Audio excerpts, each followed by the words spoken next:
All right, here we go. Let's try out Shadow Golduck with Water Gun, Crush Up, and Liquidation.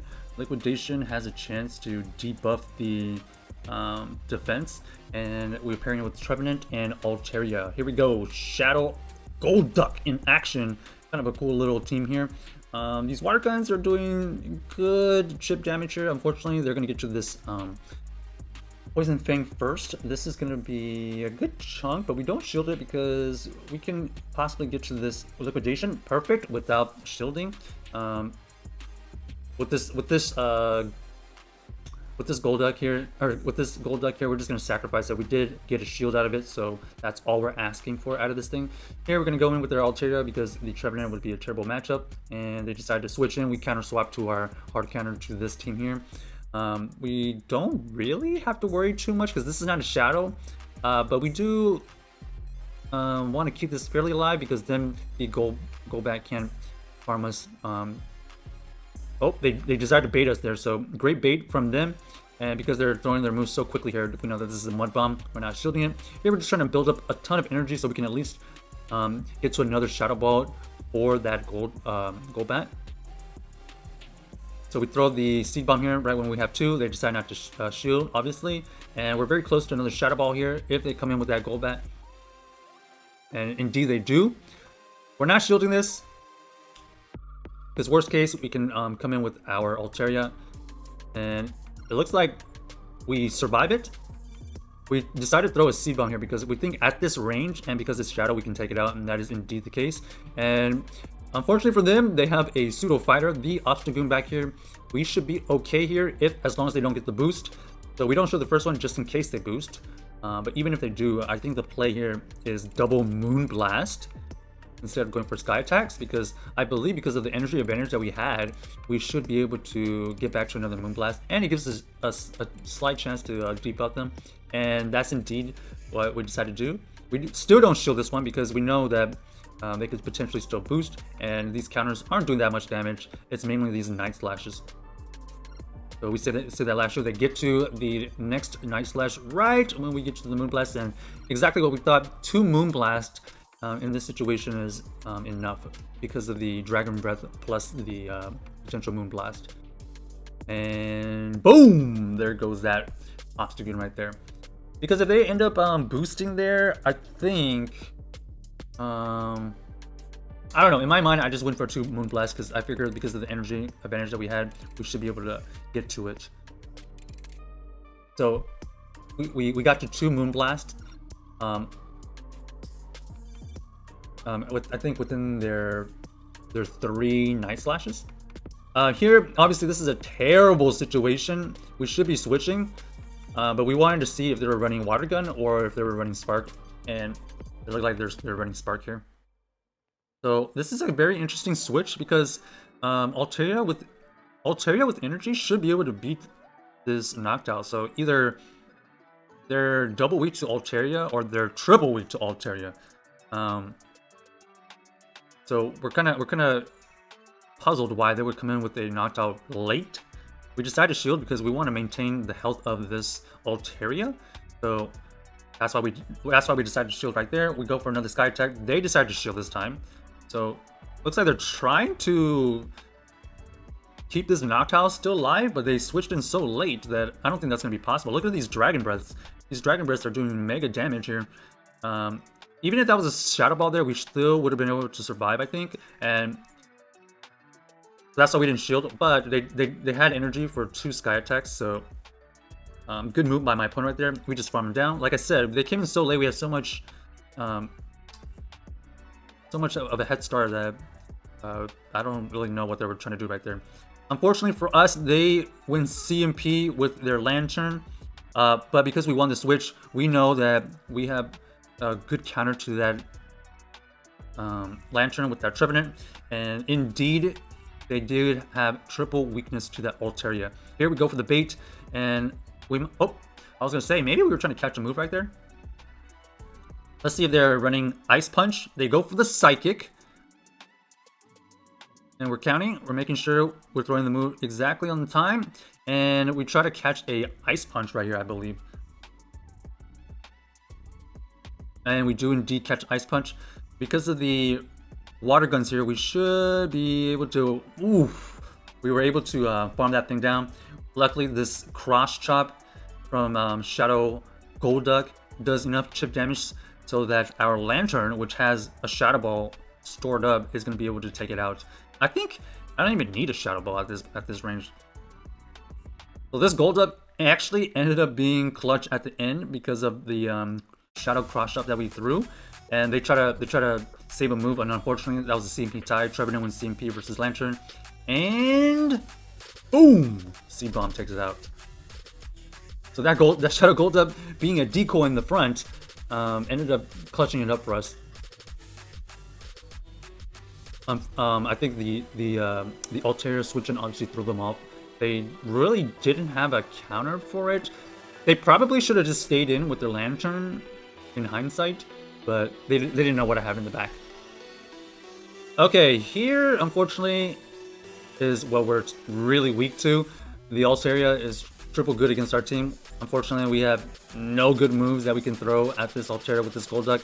This is straight up just a hard counter. We're just gonna have to sacrifice this Shadow Golduck. Maybe we get a defense drop here. Nope. No defense drop there is gonna put us in a bad situation. We're not shielding this. This is gonna one-hit KO right here. Oh, actually survives. Unfortunate for us. That's actually bad to get that extra farm. We have to come in with our Altaria, and we just gotta try to farm this down. And depending on how much energy they have, we might shield or not shield, because yeah, this is not looking great. They decided to throw a Sky Attack right there, maybe because they didn't think they can get to the Moonblast, and they decided to come in with the Shadow Registeel. So for here, we're thinking, okay, well, this is decent. This is probably the Focus Blast. We're not going to shield this, right? Boom! We get hit with the Flash Cannon. Shadow. So they throw in their own spice. We get out-spiced here. That Shadow Registeel with running the Flash Cannon, I did not expect. If I had shielded that, I think we would have been in a decent spot, to be honest. Sure, they could have shielded. I don't know. It would have been very situational. So unfortunate here, we're not going to be able to beat this team because we did not shield that Flash Cannon. We were trying to just dominate the backline with this either the Trevenant or the Altaria. So they're just gonna throw a bunch of like non-super effective moves on us. We don't have enough pacing to beat this thing, and they have that Shadow Registeel in the back still. So props to this opponent for bringing in the spice. Altaria with some Shadow Registeel. Shadow Registeel, I guess it is one of those things where if it has energy advantage, it can definitely surprise people. And because they're all hard-hitting moves, I guess I should have respected even... I don't know. That was just a gut call. We didn't expect to have the Flash Cannon, but it is possible. Alright, unfortunate there. We go on to the next one. I guess considering the Altaria in the front, it wasn't gonna be looking that great, but we move on. Shadow Golduck versus the Purified Sableye. At least we're doing some good chip damage with our water guns. We're deciding to go for the liquidation here because we want the potential to debuff them. And oh, they decide not to shield. That does a good chunk of damage. We can take lead if we just shield here. They decide to go for the return as well. So both of us going for the bigger charge moves here. Ooh! Unfortunately, they come in with the Azumarill. We cannot switch out, so we're just gonna have to sacrifice this and just do chip damage. Liquidation, I don't know, it does like 10%. Oh, we do get the defense drop. That is good. Look at these water guns chunking away at this Azumarill, even though they're resisted. We decide to let this go. Obviously, we decide that Shadow Golduck has done his job. It has taken out a Sableye and taken this Azumarill to 50% here. So we are big chilling right here. We don't shield this because even if this is Ice Beam, we can survive one Ice Beam. And then here, we're just anticipating a switch, but we're trying to maximize the farm. We go for the Seed Bomb here. This should be able to take it out if they don't shield. Let's see what they end up doing. This is going to be shielded. Okay. They still have a shield left. They decided to switch in. Ooh, that is terrible. Terrible backline for us. So they end up having double water in the back. Double water in the back with the new and improved accessible Dugong is no good. That is GG's right there. Both of our backline Pokemon, the Altaria and the Trevenant, are weak to ice. So even if we shield this, we wouldn't have been able to get to another move, I don't think. And so this is just a loss. GG's to our opponents right there. They ended up having the right counters for us in the back line. Nothing we could do about a Dugong in the back right there.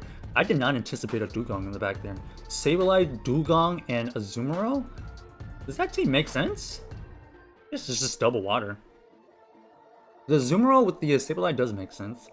But I don't know. I think they're just doing double water back there. Alright, can we get a positive set with the Shadow Golduck here? So far, the team has been pretty fun. This Shadow Golduck has been having very iffy situations, but it's also clutched up in situations too. Here, another not so great matchup. The Shadow Golduck can only go for this liquidation here. I guess maybe we could have gone for the cross chop, but we didn't anticipate. We did not anticipate them shielding, and so that's a huge shield by them right there. They go for the Weather Ball there. We survive it because we resist it. We're trying. Okay, they go for 2. I guess they were trying to bait that they had Hurricane, but we were never shielding that. 2 Weather Balls does take it out. We weren't able to get to 2 moves there, so I guess going for the liquidation was good. Here, we're just coming in with the Altaria and hoping for the best at this point. We're not shielding this. Oh, never mind. We do shield it. I guess we wanted to keep this Altaria alive. We go for the full farm down here. We know that this is Weather Ball. We're not shielding this one. So I guess on that last shield, I guess if it was Hurricane, we farm down. If it ended up being a Weather Ball bait, then we throw a move before they get to the Hurricane. So this is interesting. They come in with a Jellicent back here. This Jellicent is potentially their best counter to this Altaria. So in my mind right here, I'm thinking, do I need to shield this to save this Altaria? We don't shield it because we barely survive. We immediately switch out. We're counting these moves right here. They just threw a Shadow Ball. So do we think that this is going to be another Shadow Ball? They indeed throw the bait. We call the bait right here. And they are also weak to this Trevenant in the back. The good thing about this team is, like, if they're kind of weak to this Altaria, we kind of have 2 things good against stuff that are weak to Altarian to begin with. And right there, we win right there because of the Trevenant coming in clutch. GG's to our opponents right there. So check out this team. It is spicy. Shadow Golduck. Let us know if you enjoy this team.